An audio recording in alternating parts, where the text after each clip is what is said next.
160 km en pleine forêt du Tennessee, aux États-Unis. C'est la course à pied la plus difficile au monde. Tous les ans, fin mars, une quarantaine de concurrents viennent tester leurs limites dans cette épreuve, connue pour être impossible à terminer. Pendant 60 heures, pas une minute de plus, les coureurs évoluent sans assistance dans un environnement hostile. Bienvenue à la Barclay, la course extrême, l'ultramarathon que seuls 14 athlètes sur 1200 sont parvenus à vaincre.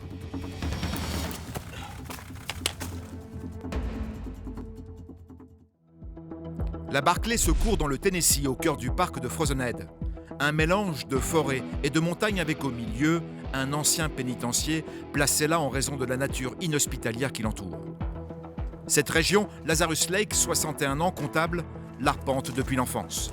Il les mettait ici parce que même si t'arrives à t'échapper de la prison, t'es quand même dans la merde. Ils appellent ça le troisième mur.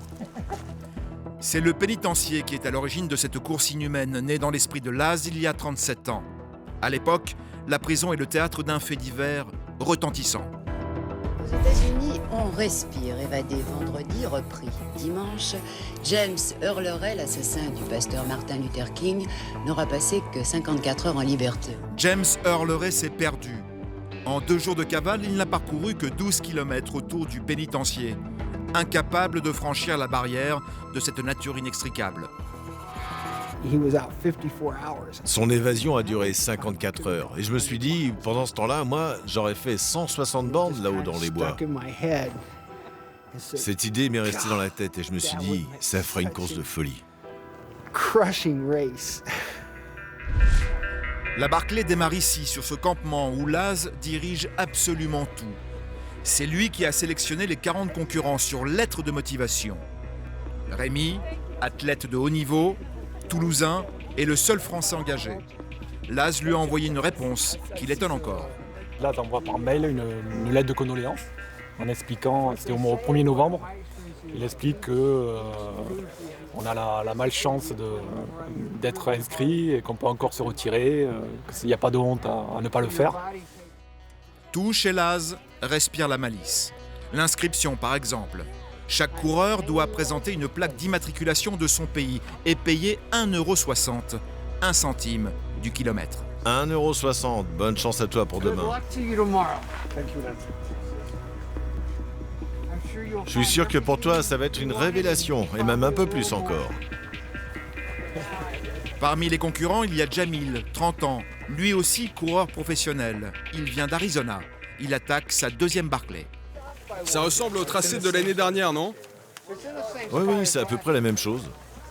Laz distille le minimum d'informations.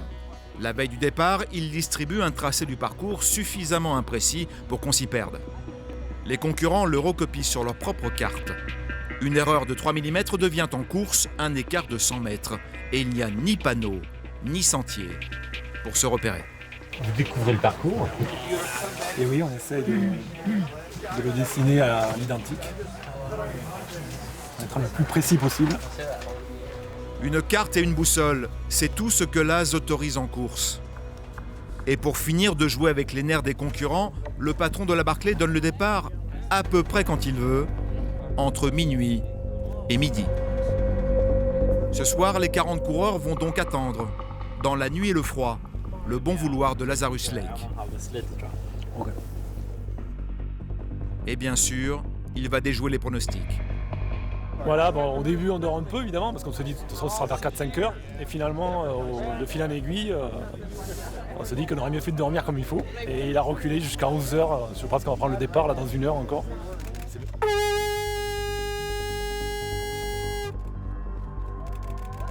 Vous pensez qu'ils ont entendu là? 1 heure. Non, moins d'1 heure.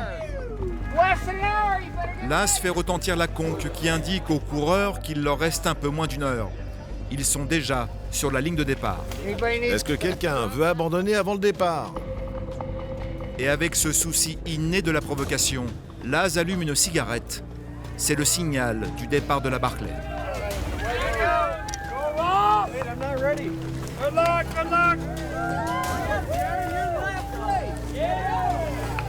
Go get him, Dusty!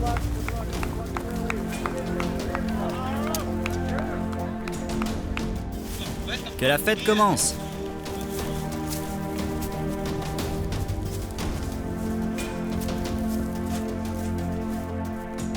Un groupe prend la tête presque immédiatement. C'est celui de Jamil, que des pros de l'ultramarathon. Mais même surentraîné, rien ne prépare à la Barclay. Ici, il n'y a strictement rien pour s'orienter. Les coureurs se perdent dans un labyrinthe. Il est impossible de les suivre.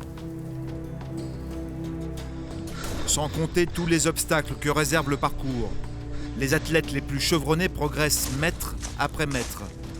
Ils ne courent plus, ils marchent.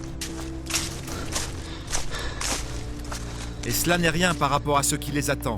La Barclay, c'est 5 boucles de 32 km, 160 km à parcourir en 60 heures maxi. À chaque boucle, les coureurs gravissent l'équivalent du Mont Blanc. Et pour pimenter le tout, Laz a dissimulé 12 livres sur le parcours, point de passage obligatoire. Chaque coureur arrache la page correspondant à son numéro de dossard, preuve qu'il est passé au bon endroit. À plus tard les gars.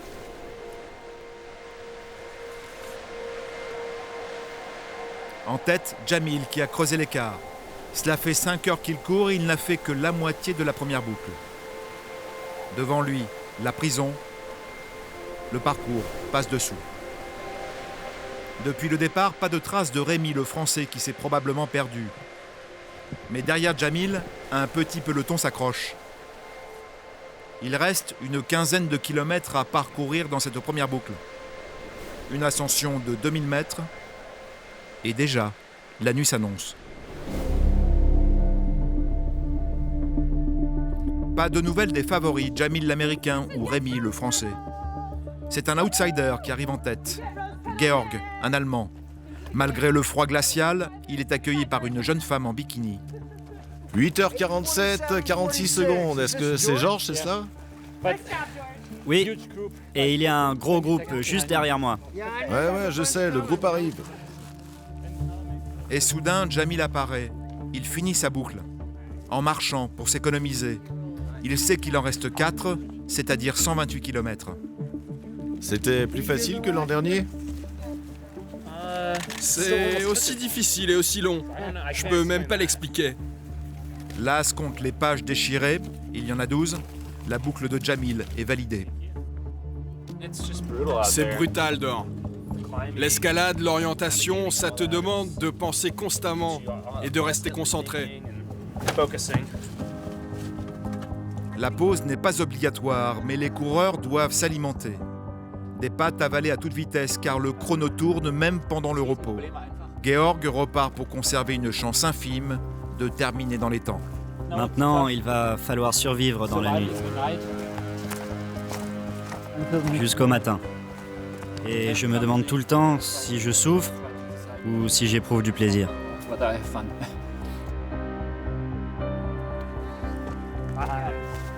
Jamil repart également, seul dans la nuit. 11h37, 48. Ce n'est que 3 heures plus tard qu'apparaît enfin Rémi le Français. Exténué. Beaucoup plus dur que je pensais. Mais pour Laz, pas question de s'apitoyer. Au contraire. C'est ton record personnel, ça, sur 32 km? Vive la France! Vous repartez dans combien de temps? Vous reposez 5 minutes? Je sais pas, je vais voir avec Christelle ce qu'on fait. Mais bon, la nuit, là, je vois pas comment je peux faire moins que la femme. Moins que là, donc, ça va être très très dur quand même. À minuit, le visage marqué, Rémi est déboussolé. Sa femme voudrait qu'il reparte, mais la Barclay lui fait peur. Je vais allonger un peu aussi. Oui, mais je peux t'amener le matelas, tu t'allonges là-bas. Mais au chaud. Comme ça caille, hein. Ouais, mais là, moi, Enfin, je vais mettre le chauffage, je mets le temps que ça je sais vienne. pas trop. Attention. Vous êtes pas sûr de repartir? Ouais, je vais voir là comment ça se passe. En réalité, Rémi a déjà pris sa décision. Repartir et affronter la nuit seul est au-dessus de ses forces. Il abandonne.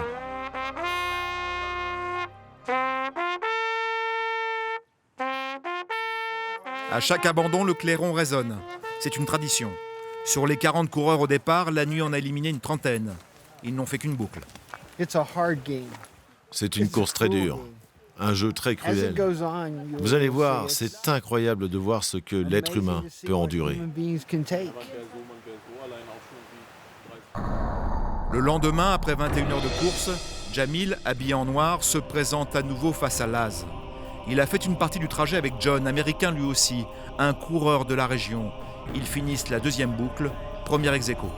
Est-ce que vous voulez faire une pause ou vous voulez continuer? Oui, je pense que je vais faire une petite pause. 21h, 8 minutes, 9 secondes. Alors, t'as bien aimé le titre du bouquin? Rien ne dure éternellement? Ça t'a donné de l'espoir, hein? Non, mais j'ai bien aimé La nuit dure éternellement. Enfin, un truc comme ça. Sans être éternelle, la nuit a été suffisamment longue pour faire des ravages sur les pieds de Jamil. En fait, j'ai fait quelques erreurs d'orientation et puis avec le froid... J'en suis où au niveau du temps, là?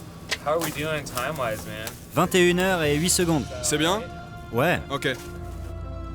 Jamil est dans les temps, mais il sait que les 3 autres boucles vont être encore plus éprouvantes et qu'il ne gardera jamais le même rythme. Alors dans son camion, il ne s'autorise que quelques minutes de pause, le temps de se réchauffer. Et il repart. En sens inverse cette fois-ci, c'est le règlement. Dans cette direction, c'est ça?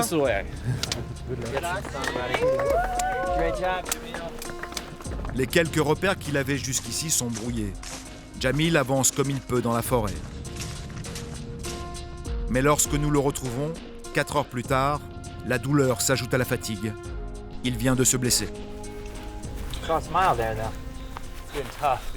C'est vraiment violent, mec, putain. Je peux même plus m'appuyer sur ma main. Je sais pas comment je vais finir cette boucle. Je suis tombé sur un rocher, j'ai cassé mon bâton, je me suis esquinté le bras et je me suis même écorché les jambes. C'est dur? Yes. So hard. Ouais, c'est vraiment dur. Climbs are just Grimper, relentless. c'est devenu un calvaire, là. Mais Jamil s'accroche. C'est d'ailleurs lui qui finit la 3e boucle en premier. Hi there. Tu veux faire une petite pause, là? Oui. Quelques minutes plus tard arrive John, le coureur du Tennessee. Entre-temps, tous les autres ont abandonné. Tu fais vraiment du bon boulot. Tu vas voir, le reste n'est qu'une formalité. Laz le sait très bien. À ce niveau de la course, plus rien n'est une formalité. Sur 40 coureurs au départ, ils ne sont plus que 2. Mais John, hagard, usé par la Barclay, a pris une décision. Je pourrais repartir, continuer un peu. Mais il n'y a aucune chance que je cours le reste des 160 km. Après les adieux de Laz à John, Jamil est donc seul en course. Il lui reste 28 heures pour finir les 2 dernières boucles. Merci.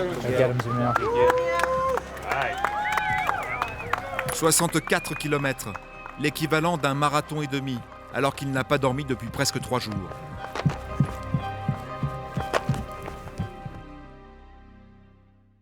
Les 28 heures qui suivent sont interminables. Même Laz, qui lui ne court jamais, est un peu fatigué. Dans le camp, toujours aucune trace de Jamil. Celui qui finissait chaque boucle en 10 heures n'est toujours pas revenu. Mais la Barclay est impitoyable. Passé le délai de 60 heures, la course s'arrête.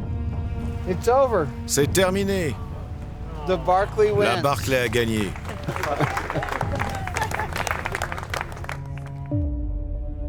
Laz a l'habitude de ce genre de situation. Malgré l'absence prolongée de Jamil, il faut patienter 24 heures avant qu'interviennent les secours. C'est le règlement. Il n'y a donc plus qu'à attendre. Et c'est 21 heures après la fin de la course qu'une silhouette familière apparaît enfin. J'étais épuisé. Je me suis endormi sous la pluie et bon, j'ai réussi à atteindre un haut vent de rocher pour me protéger. Alors j'ai dormi dessous. C'est Laz lui-même qui fait les honneurs. Un coup de clairon en hommage à Jamil, dernier coureur de cette Barclay 2015, qui abandonne après 4 boucles.